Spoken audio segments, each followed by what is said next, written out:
how do you reassure researchers? How do you reassure academic institutions and patients, most importantly, that addiction research is not going to suffer when your budget proposes cutting funding and dismantling the very institute that has led to this critical work?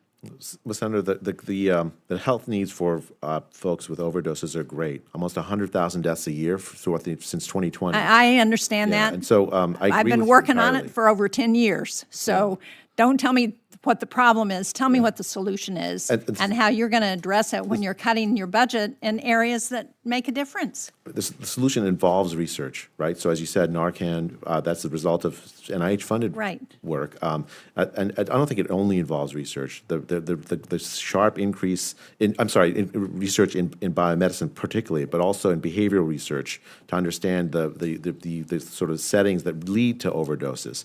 And I think the NIH is going to play a really important role in that. The key thing is not the reorganization of the NIH. That's not as important to me as the activities that we're talking about.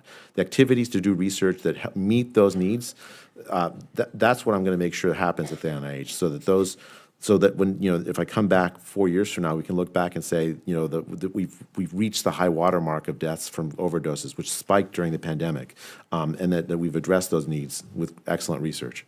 Well, it's hard for me to understand how we're going to address those needs with excellent research when you're cutting research grants, you're cutting personnel, and we're seeing some of our best scientists talking about going to Europe and to other parts of the world because they don't feel like they can get a fair shake in the United States. Thank you, Madam Chair.